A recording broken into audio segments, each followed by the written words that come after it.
It could be you, your football buddy, your football buddy, or you, your best man, your worst man, you, your dog walker, your cat jogger.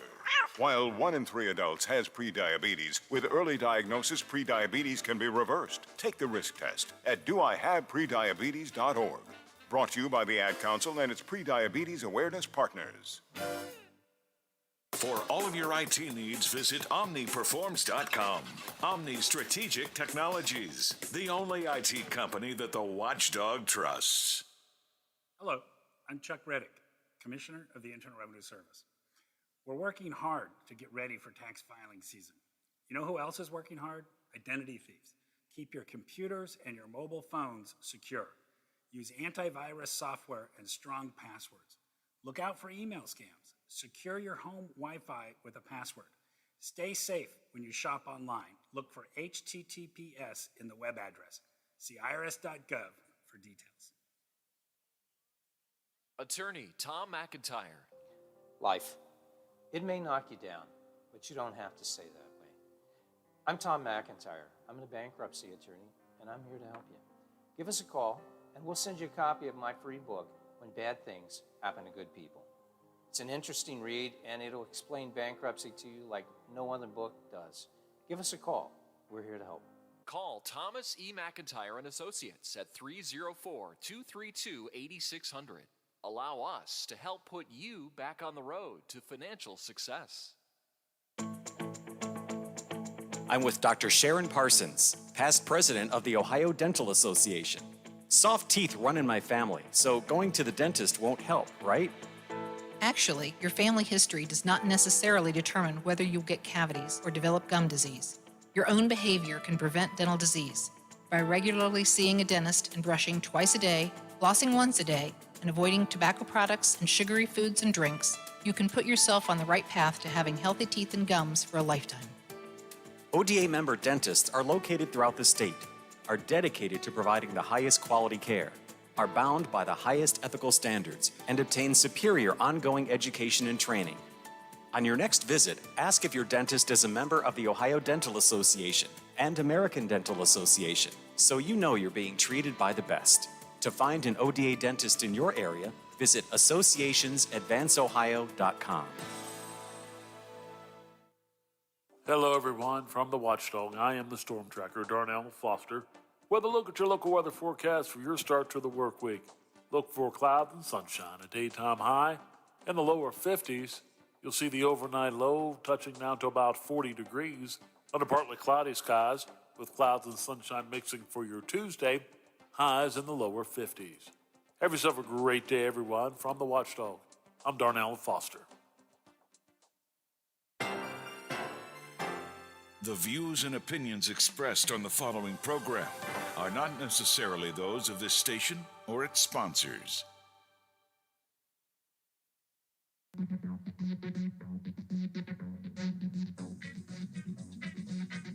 Live and local in the Ohio Valley, this is the Watchdog Morning Show with Howard Monroe.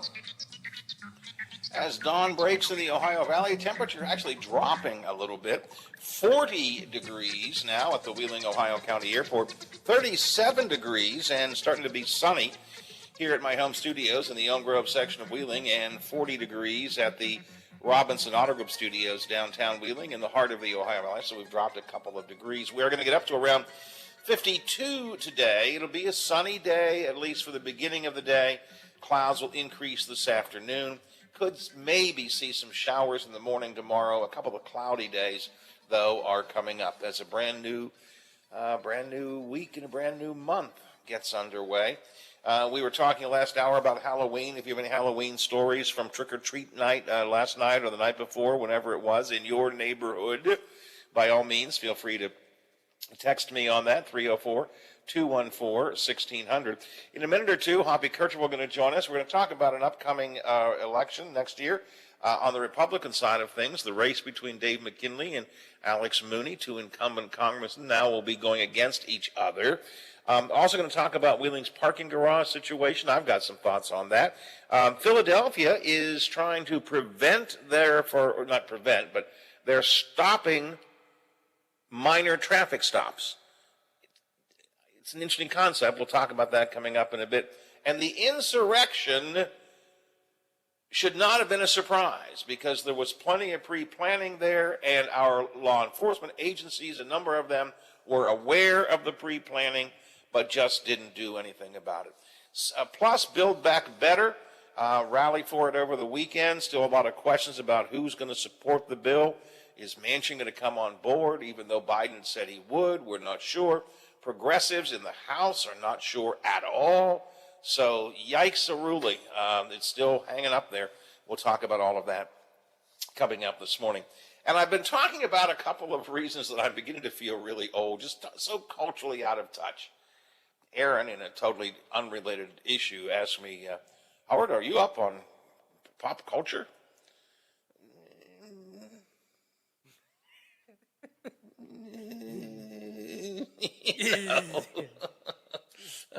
Sometimes yes, sometimes no, but there were a couple of things I did not know. I did not know what Let's Go Brandon meant.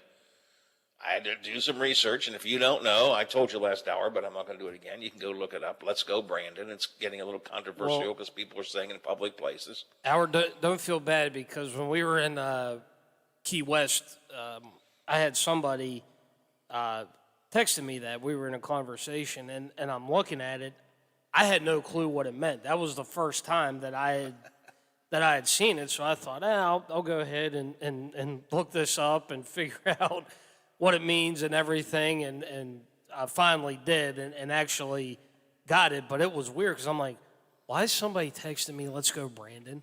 I have no clue. I didn't say anything, and then when I like you took about 5 minutes to do the research on it and figured out what it meant and everything and where it came from, I'm like, oh, okay, now I get it. But if you don't know, and that's the first time you see it or something, you're like, what's this? I mean, why am I getting this? But well, I said last hour, maybe I said to you off the air, I can't remember. I thought it was some kind of a charitable thing. I mean, I had seen this Let's Go Brandon, on social media or in different places. I thought it was like, some kid named Brandon who was, like Michael's Meanies or something. Remember, I just thought it was some kid named Brandon fighting cancer or something, and this was the way the community was. Let's go, Brandon. Yeah, let's go beat it, and we're with you and behind you, all the way through this and everything. And no, it means bleep Joe Biden. So, holy mackerel. And Disney, a little controversy down there. A picture was tweeted out of a couple, a man and a woman, who had T-shirts. She said, I wanted him to give me the D, and he said, I like to give her the D, something like that. And the D was the stylized Disney, and I didn't know what that meant either. I know now. Again, Urban Dictionary is a lifesaver. Cannot talk about it on the radio, but you can figure it out. What would she want that he would have? Just leave it there. And one more example of how I am completely out of touch. Look, listen, you're going to give me credit for being honest about it, right? I mean, I know when I'm out of touch. I'm kind of in touch with a lot of the younger kids stuff because of Teddy, right? I follow, the cartoons and the shows the kids watch, but sometimes I'm... Anyway, Biff, when you drive, where do you put your hands on the steering wheel? 10 and 2? That's wrong. That is wrong.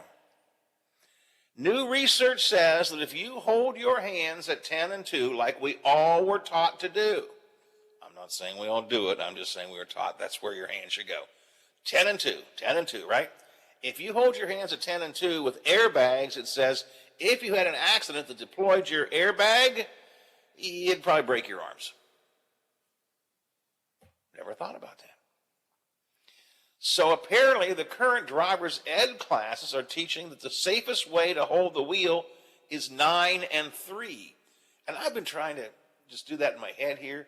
That feels really awkward to me, 9 and 3. Put your hands out and try. That doesn't feel right at all to me.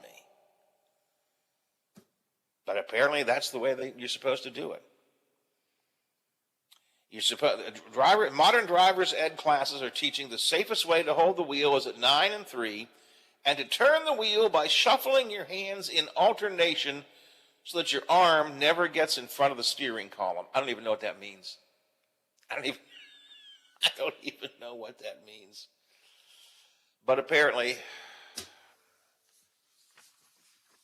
all of us who are taught to drive at 10 and 2 with our hands at 10 and 2 are driving wrong. Awful lot of people I know drive with their hands at 6, right? Arm out the window, hand at 6, cruising along, right? Let's see, I think I drive so the left hand's out the window. It's probably, no, I think it's still about 2 or 3. The Yeah. other one? Yeah. Yeah, you put the left arm out the window, but you still, about 2. Yeah, about 2 or 3, but 9 and 3 just feels weird to me. Again, I have not done this actually on a steering wheel, but I'm doing it right now in my head and in my hands. 9 and 3 seems, I don't know. I'm gonna stick with 10 and 2 because the professionals do. Well, the professionals do it, then we'll do it too, Biff. Yes. Still, our arms are broken. Or something happens, who knows? Or something happens. It's 8:17 here on the Watchdog Morning Show. So those are examples of why I'm just feeling really old today. Pop culture references that I don't even get anymore. The new way of driving is something I don't understand. Oh, boy. The only way I sometimes feel better about being old is when I talk to other old people. Like Hoppy Kercheval. Oh, boy. That's the family motto. We feel better about ourselves when others are doing poorly, right? There you go. Yeah.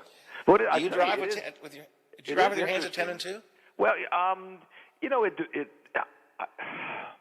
I try to, but it depends. I mean, I'm all over the place, and sometimes I'm concentrating and paying close attention 10 and 2, and sometimes I'm fooling around with the radio, and so I'm not as attentive as I should be, frankly.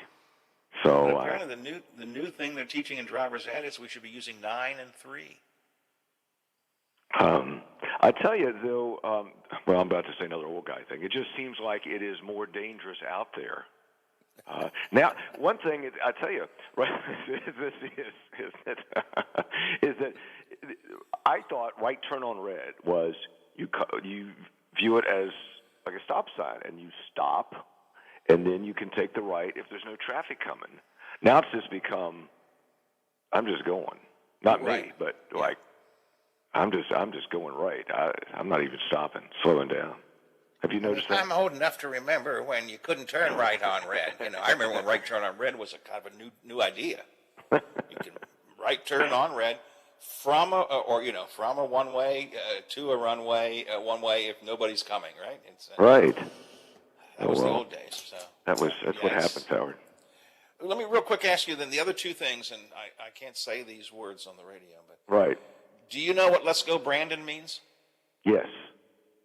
I didn't. But I did not. I'll say this: the first 2 or 3 times I had it texted to me, I didn't, and then I figured it out about 2 weeks ago. I had no idea what it was until there was a little flap this weekend about some airplane pilot who said at the end of his speech, "Let's go, Brandon." I didn't know what it was. I had no idea. And there's a controversy over a picture that was taken of a couple in Disneyland. They had T-shirts on. Hers said, "I'd like him to give me the D," and his said, "I gave her the D." The D is the stylized Disney D. I didn't know what that meant either. I don't think I know what that means, but I imagine it's something that's. As Biff says, egg. You can look it up in Urban Dictionary, or if you think about it, what would she want him to give her, and that he would like to give her. And it begins with a D. Yeah, I figure that's what it was. And you can't. It's impossible to keep up with all of these things, I think. I mean, it really is. I mean, unless you're just always on social media and always following these things.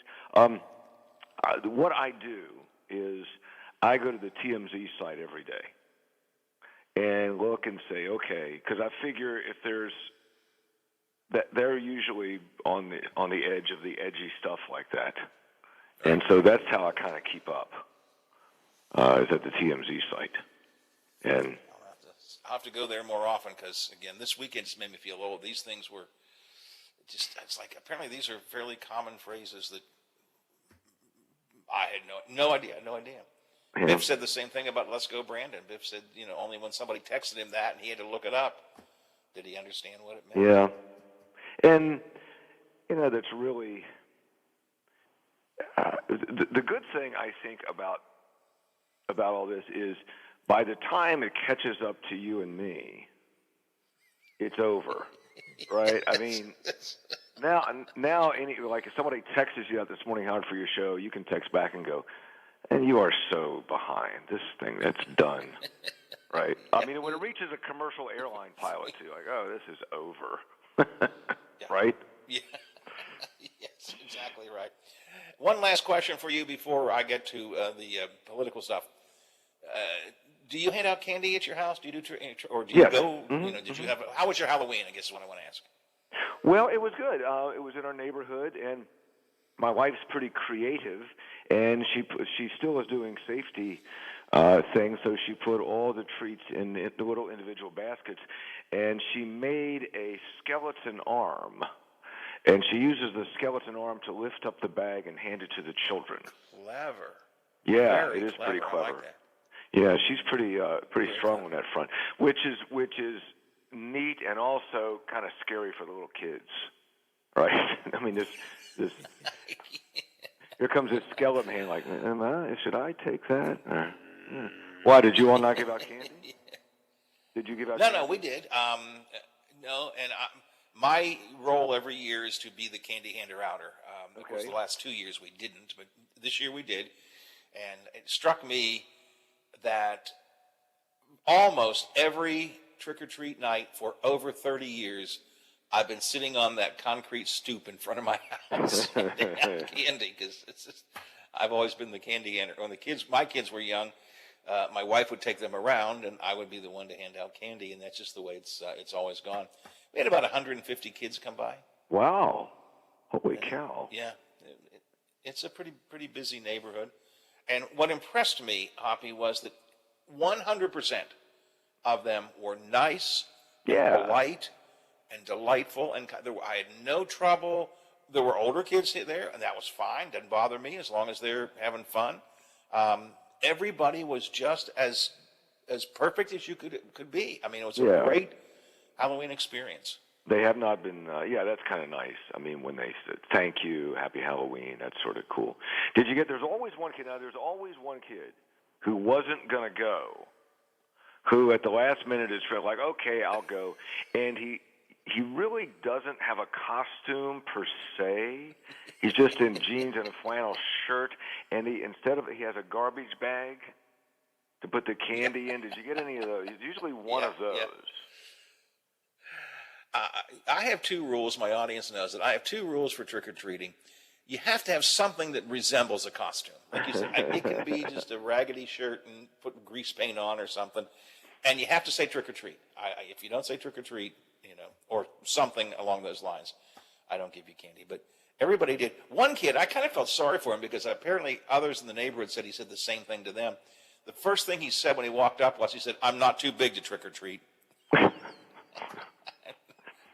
I'm guessing his parents or somebody had said, "You're too old to go trick-or-treating." And by golly, he was going to make clear he's not too old. He's not too old. Good. Well, good to get that on the record. Good to get that clarified. That's right. It's on the record. I'm not so okay. Thank you. Appreciate your candor. Good, very good. Check that off. Yeah, anyway, I love. It's one of my favorite nights of the year. Yeah. I love Halloween night. Yeah, it's become a much bigger thing than it used to be. Also, I didn't do anything on this, but also now there's controversy over the costumes. You're not supposed to dress as a Native American. You're not supposed to dress as a bum or a hobo, which would be a problem would have been a problem for me as a kid because, again, a ripped flannel shirt and a charcoal beard is. Yeah, I got a couple of texts a few weeks ago. I was mentioning my rules for Halloween or trick-or-treating, and I said some sort of costume. I said, just put on a ratty shirt and some grease paint, and you can come as a hobo. Yeah, that wasn't right. I got in trouble. right. Well, now you've brought me down, so we might. Sorry, as well I'm talk about sorry. politics. I'm glad you had a great evening. I think that was wonderful, and all these kids got candy and good. Trick or treat. Let's talk about politics. Sure. The McKinley-Mooney race is going to be an interesting one, I think. I saw on WVMetroNews.com there is one poll that has come out from GoPac, I think it is, giving McKinley the edge. But give me your assessment of this race. McKinley and Mooney, two incumbent congressmen, go at each other in this newly created, what's used to be the first, now it's called the second district. Give me your analysis. Sure. First thing is, remember that, and this kind of slips through the cracks, but that story came from me interviewing Dave Avella of GoPac. GoPac is backing McKinley. So I'm not suggesting that the numbers are wrong or tweaked, but GoPac is behind McKinley. So that's an important note. Here's the biggest thing, is that McKinley starts out with a significant geographic edge, because in the redistricting, Howard, he only lost one county from his current district, and that was Gilmer. So his entire district that he represents now, mostly Northern Panhandle, North Central, all the counties in that district except Gilmer are in the new second district. So McKinley already represents 65% of the Republican voters who are in the new district.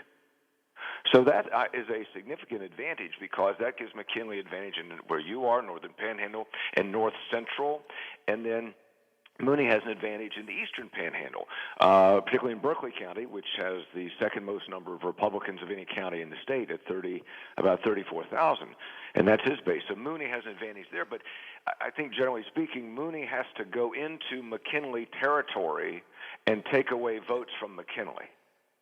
So you got to give, I think, the early edge geographically and voter registration-wise to McKinley. I've been trying to figure out politically where this is going to play out.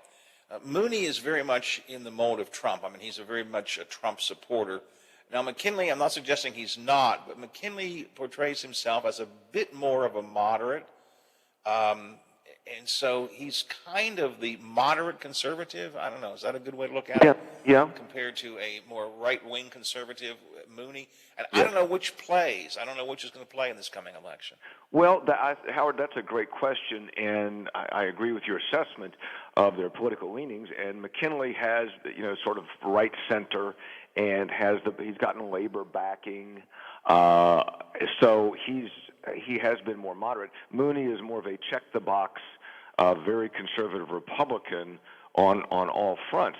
Now, West Virginia is a conservative state. It's a Trump state, and this is a primary. So that I think gives an advantage to Mooney in the primary, because who's motivated to vote in the primary? Your base voters, and I think that plays to who tend to be more conservative, more active, and I think that plays to Mooney. So Mooney may have the edge in terms of the base political, the political base. McKinley has the edge in terms of mostly his current district, so he's very familiar with it, and them with him. What about fundraising? McKinley's a pretty good fundraiser. I don't follow Mooney as closely as you do. Is he a good fundraiser? When the time comes, will he have the money? Mooney's a very good fundraiser, and that's a great point to bring up. Mooney starts this campaign with a significant financial advantage. The quarterly financial reports were just filed a couple days ago. It's about a week ago now. Mooney had $2.57 million on hand, and McKinley $630,000 on hand. So a significant early money advantage for Mooney. And for Mooney, I think it's easier to raise money because where does the money migrates toward the more far reaches of the left or the right, and I think it's easier for a very conservative candidate to raise money from the right and nationally, to get national money. So Mooney has an advantage and probably will have an advantage. Now, McKinley has some personal money. I don't know how much he has to sink in or is willing to sink in, but You have to go. These campaigns are expensive, as you know, Howard, and you have to go outside the state. You can't. There won't be enough money in the state, especially in a primary, to run this campaign. So you've got to go outside the state. You've got to go national, and I think that favors Mooney. You said GoPac is already saying they're supporting Mooney. Is that correct? Yes. McKinley. McKinley, yes. Because I didn't. This GoPac, which is a political arm of the Republican Party, which I tell you, I did not do a good job of following up on that. I thought, wait a minute, they've already backed McKinley, but this is a primary, so I was taken a little bit. That's what I'm wondering. Yeah, I was taken a little bit aback by that, so I probably need to do some follow-up and go, wait a minute, what's this about exactly? So it's going to be an interesting race, I guess. It's hard to believe that the election's coming up already. I mean, we're not. I know, and we have. Actually, we had to wait till all the redistricting was done to really get into full gear. But geez, so peace. Yeah, and we'll be in full election season here, real pretty soon for these races. Yeah, and we have redistricting, so that's going to change things up a little bit. You have some Republicans already getting in a couple of these state Senate races, and I'm anxious to see what happens in the mothership tomorrow too in that governor's race in Virginia. That's going to be a big one. Yeah, so that's big. So, yeah, it's here. But, Howard, it never quite goes away, does it? Well, I guess not. And certainly that's been the case in West Virginia for quite some time. So. Yeah. All right. I appreciate your help this morning. That McKinley, obviously McKinley. Oh, I know what I want to ask you. Yeah. How big a factor will be the Mooney ethics issue, do you think, in this race? I think it'll be significant I think it'll be significant, is that if I'm putting together political ads, like I was talking to a McKinley backer, and I was saying that Mooney has a financial advantage here. And the response was, yes, but look at where his expenditures are, and he's already spent whatever it was amount of money on legal fees because to defend himself in his ethics challenge.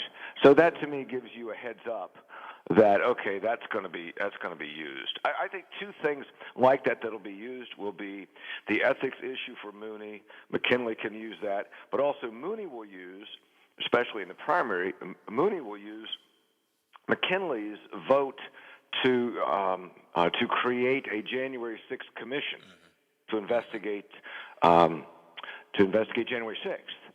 So Mooney can use that against McKinley, and McKinley can use the ethics issue against Mooney. A lot of times I think ethics issues on Capitol Hill don't really play big in political campaigns, and I mean ads we made about them. But the Mooney issue seems to me to be one that the public kind of can grasp. The idea that he used campaign money for food, and I mean, it just seems it's an issue that I think may have some stick-to-itiveness in a campaign, maybe more than some ethics issues. I hear what you're saying, and some of these things are look pretty nitpicky. Frankly, he went to Chick-fil-A and used campaign money to buy lunch at Chick-fil-A, but then Mooney says, I was meeting with constituents or talking to people. So some of that seems a little nitpicky, but there's also an allegation of campaign funds for personal vacation. Look, take this stuff, put it in the hands of a political consultant, and I guarantee you they'll come up with something that looks pretty bad. Right? Sure. Well, I'm sure they will. All right, what are you doing on Talkline today? Do you know yet? You know what I'm going to do, Howard? I'm going to start with gas prices. Oh, Have you noticed? I'm sure you have. No, of course. You can't help but notice, although long ago I gave up caring, and only because what are you going to do about them, right? But you know what? We pay attention to those things. The gas prices are almost sort of like a barometer, right, of how we think things are going. I mean, we use certain things like prices at the grocery store, gasoline prices, because we see them all the time, right? Yeah, and then they're literally right in front of us on big signs. Literally, and then you might be. You get gas. I usually get gas like once a week. I went in last night to get gas, and now, in full disclosure, I have a company gas card. So, because I'm obviously highly Very important compensated executive. Yeah. I understand. But you still notice and go, holy cow, it's 10 cents more than it was last week, which was 10 cents more than it was the week before. And certainly if you're paying for your own gasoline, that stands out to you, right? Yeah. It's just sort of this indicator, like you go home and go, man, you know what the price of gas was?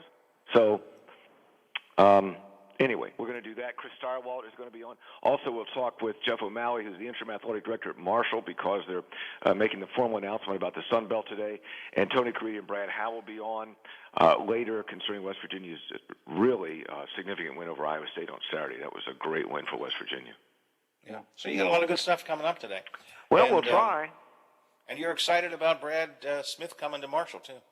Well, I am. Yeah, I just think, Howard, this is a guy who's very accomplished in his personal life and in his professional life, and here's a guy that wants to come back. He could go to a Caribbean island and hang out, but he wants to come to West Virginia.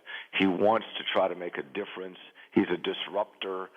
He's already made significant financial investments in the state in terms of contributions and as a benefactor. And that's what we need, right? I mean, we don't have that many people with that much success, with that much money, who have those strong connections to West Virginia. He wants to come back, wants to make a difference. I say that's great. We need more of that.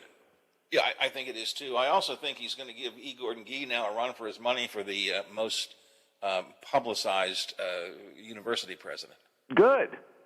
Somebody's got to challenge Gee like that. I think Gee is great and does a wonderful job and is a great ambassador for the University and the state. But Gee he ought to have some competition. So here's an interesting sidebar. Gee was relatively instrumental in Brad Smith taking the job or being interested in the job. I did not know that. Yeah. They talked several times. Gee has his fingers really in higher education all across the state. I don't mean in a bad way. I mean in a good way. But he's. I'm aware of some other times where he's offered his recommendation and advice and so on. So. In the country, I mean, he is very well connected across the country. I mean, there's always this talk about whether West Virginia will one day be in the ACC, and I wrote a piece a couple months ago. I mean, Gee has either formally worked with or even hired individuals who are now presidents or chancellors of about 4 or 5 universities in the ACC just over the course of his life by being at president of Ohio State and Brown and Vanderbilt and places like that he's worked with a lot of these. So he knows them. He has contacts. So he's very well connected. I don't know. He just keeps going. He's great. He's in great health. I know he exercises every day. As a Mormon, he's never had a drink of alcohol in his life. He has more energy than most people half his age. I just think he loves what he does, and he's pretty good at it. He does too. Yeah, absolutely. All right, statewide talk line 10:06 today. We'll be listening for you then. Appreciate it. Howard, I'll be here. Thank you for having me. Thank you, sir. Okay, pal. Hoppy Kercheval, statewide talk line host, 10:06 today. You heard the preview of what he's going to be talking about. It's 8:40, 20 till the hour here on the Watchdog Morning Show. Hoppy was talking, Biff, about, you got to be careful. You can't say hobo. You got to be just this whole, I don't like to use the phrase politically correct, but you know what I mean. Everything, we're so sensitive anymore. Major League Baseball is getting some criticism from PETA. Yeah. We'll talk about that and why we shouldn't say bullpen anymore. That's straight ahead. After we check some news and sports here and Tony's Morning Mountaineer Report on the Watchdog Morning Show. The WTRF Channel 7 News Update is brought to you by Thomas Auto Centers, Mall Road, St. Clairsville. Get the best deal at Thomas Auto Centers. Now it's time for...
Great beef and Simple Truth organic Brussels sprouts. Kroger, fresh for everyone. Double special in this void where prohibited. Certain restrictions. Wait, stop illegal. We've got even more special holiday food. It's like delicious king crab legs with private selection gourmet potatoes or cave-aged Murray's cheese and fresh baked La Brea bread.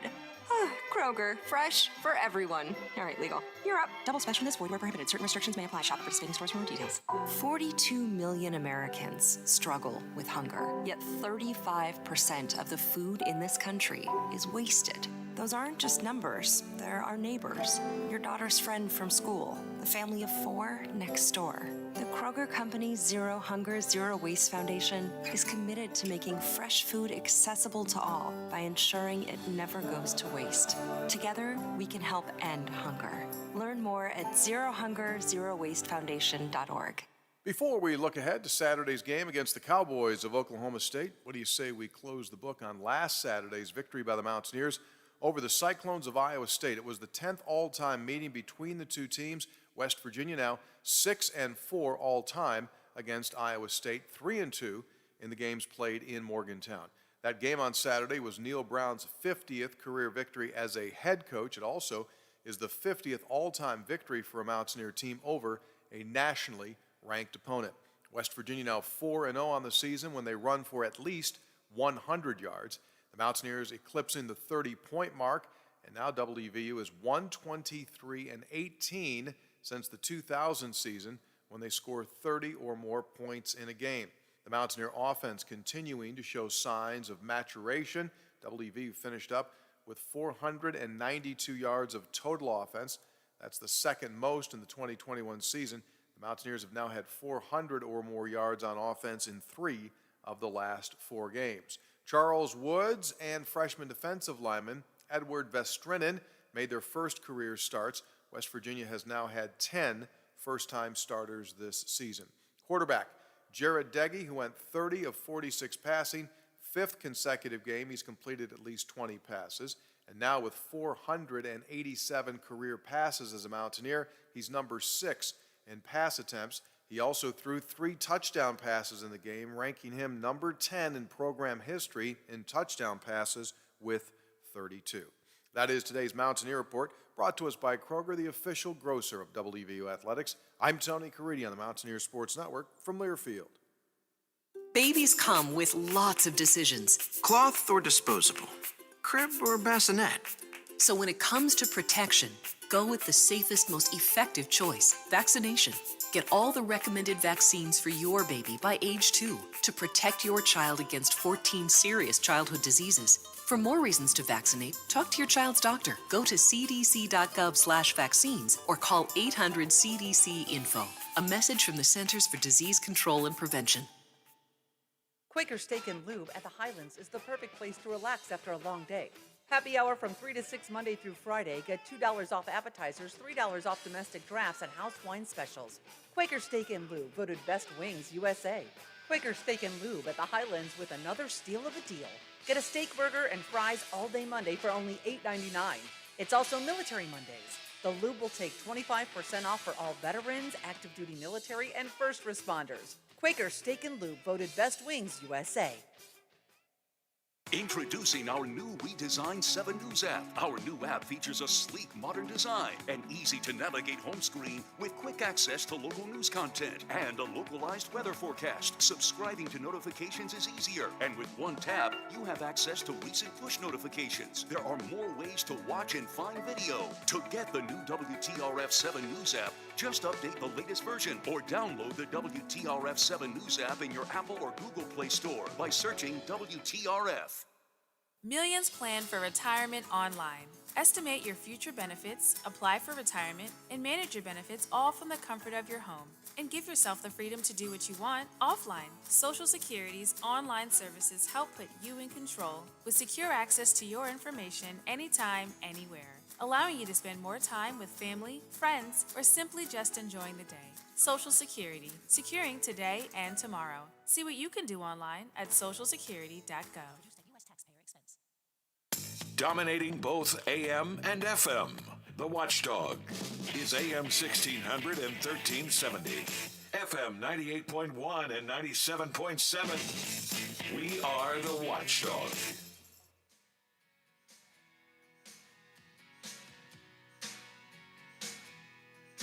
Watch out! He could climb on his soapbox at any time. The Watchdog Morning Show with Howard Monroe continues. I'm going to double check the temperature here. I haven't done that for most of the hour. Push the wrong button.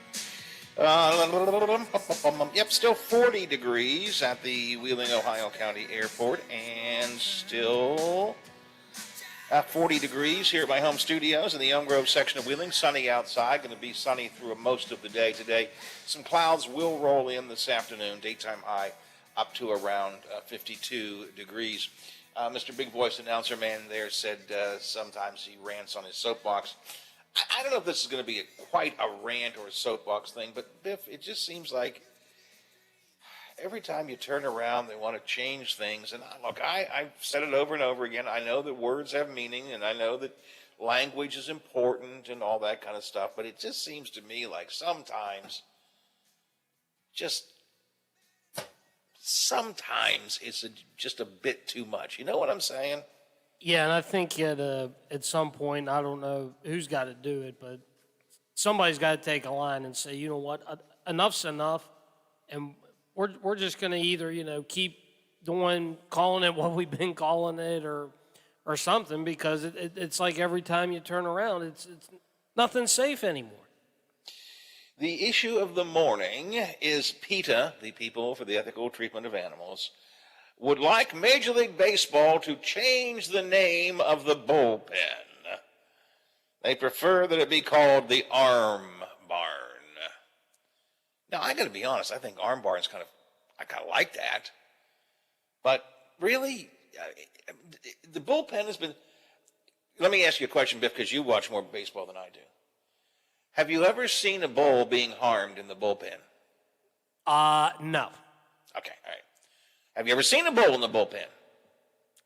I have not seen a bull in a bullpen, although if that ever happens, those pitchers are going to be in a whole lot of trouble, as well as the coaches.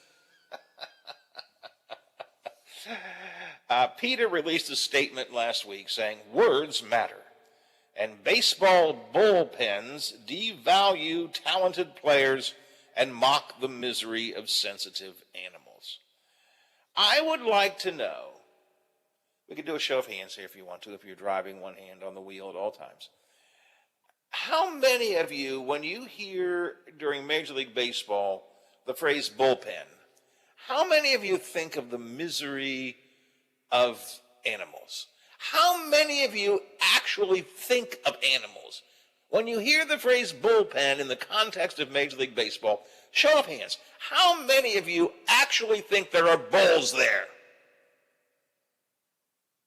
One poor lady over there, she's got her hand up. Oh, God help us.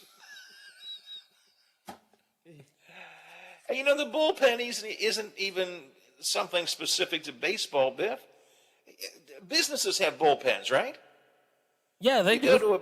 You go to a big office and they say, yeah, you'll be working the bullpen for a while. I mean, it could be a law firm, or it's where everybody gathers and works. It has a meaning in and of itself. Now, PETA says, quote, bullpen refers to the area of a bull's pen. That's probably true. Bullpen refers to the area of a bull's pen where bulls are held before they are slaughtered. It is a word with speciest roots, and we can do better than that. PETA, I am with you in many of the campaigns that you have. I think that we do not give enough care and concern to the treatment of animals in many cases. I am with you when you raise questions about perfumes and other things that sometimes mistreat animals in order to get what... I'm with you. Animals should not be mistreated. I think, Biffy, you would agree with me, right? Yeah, I think that's a we talk about starting points all the time. Let's start there with that one. Animals should not be mistreated. But animals have nothing to do with the bullpen. Major League Baseball. Not at all. I mean, not even... It isn't a leftover legacy from a time when Major League Baseball used to keep bulls in the... I mean, that would be different, if once upon a time Major League Baseball teams had bulls that they killed in the bullpen. I mean, it has nothing to do with animals. The only time that you're going to get close to bulls and baseball, and I'm positive that there's a minor league baseball team, I think Birmingham in Alabama, where Michael Jordan tried to play baseball for a couple years. I think their nickname was the Birmingham Bulls. Okay. That's the only mention other than a bullpen. The only mention of the word bull or bulls is if you're referring to the Birmingham minor league baseball team. That's it. And I'm just saying I don't even know, if their mascot is a snorting bull, and if PETA wants it, like they've done with the Indians, if they want to say, well, the Birmingham Bulls ought to change their name, I probably wouldn't agree with that. But that's a fair argument, all right? Because now you got a bull, the mascot of the bull. But just the bullpen, it's just, I guess the theme of the morning may be that I'm just getting too old, Biff. I don't understand some of the contemporary slogans and languages and cliches, but it's just, for God's sake, there has to be more important things to worry about. Even if you're PETA, even if your concern is about the ethical treatment of animals, there has to be more important things to worry about than the name of the bullpen in Major League Baseball. Yeah, you're reaching on that one. Got a couple of comments here. I like this one. Nicholas Williams from the Detroit Lions, Biff. He said, I talked to the cows and they said they don't care. I love that. I absolutely love that. Who else do I have here? Yankees outfielder Clint Frazier said, imagine now warming up in the arm barn. Who is that warming up in the arm barn? He says, go ahead, name it this. I kind of like that. Again, I don't mind the arm barn. That's kind of a clever name. I can live with the arm barn. Could you imagine? It's a bullpen. Could you imagine, though, that there's a pitcher that's actually pitching in, okay, they want to call it the arm barn. What if he's nicknamed the Bull? The bull is now warming up in the arm barn. I'm looking at some tweets here. One person, I don't think that they're involved in. It's just a person. Says the only way I'm calling it the arm barn is if it looks like this next year, and it's a picture of an actual barn. If you want to call it the arm barn, build a barn. Build a barn. Thinking this through just struck me, Biff. Thinking it through, they're upset because the bullpen is in their mind a place where bulls are kept, right? Yeah. Well, what's a barn? Yeah. It's where animals are kept, right? Yeah, how many animals are kept in a barn? Yeah, I mean, you're still caging these animals inside a barn. So I don't know that arm barn is any better than bullpen. Maybe to them it just sounds better. What could we call it? What could we call it? We could call it the tune-up tent.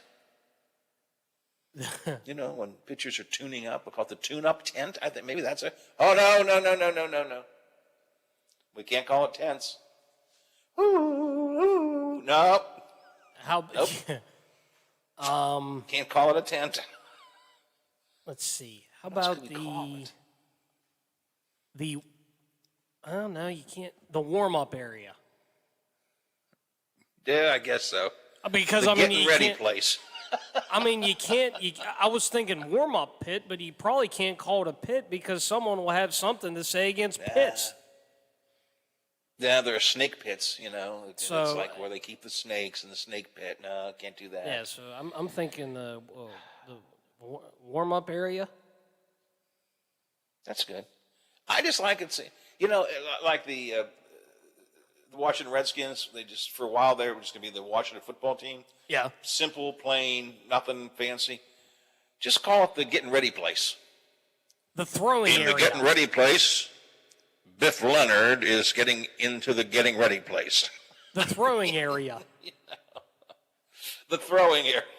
I don't know. Seriously. I don't mean to. I mean, this is ridiculous. PETA has a point. Our animals are sometimes treated poorly, and we should treat them better.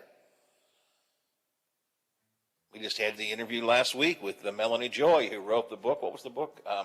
Why Do We Love Dogs, Eat Pigs, and Wear Cows? I mean, it's true. We don't always treat our animals well.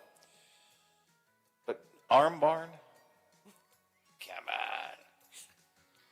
It's always going to be the bullpen to me. Yes, it will. All right, it's almost 9 o'clock here on the Watchdog Morning Show. I want to get to the Build Back Better bill. We haven't talked about that yet today. That's on the Political Horizon, a couple of other D.C. stories for you in our D.C. Digest. Also, we'll get to some entertainment news, the latest on the accidental shooting by Alec Baldwin in that movie Rust. We'll talk about that and more. All coming up in the final hour of the Monday edition of the Watchdog Morning Show. We're looking at about 40 and sunny at 9 o'clock.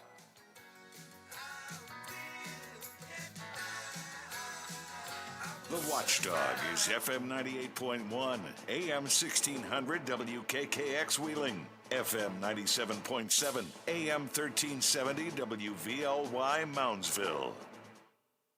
The ABC News is brought to you by Thomas Auto Centers, Mall Road, St. Clairsville. Get the best deal at Thomas Auto Centers.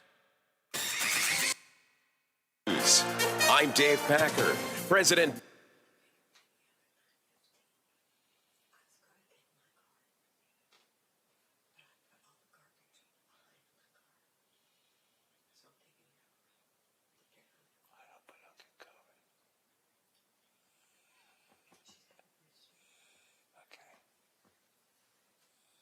If I start to go under today when we pick up Teddy, you'll know. He talked all the way to school about Halloween and his friends and you know, and Granddad. Did he give you your bag? Yeah. But I even opened it up real big.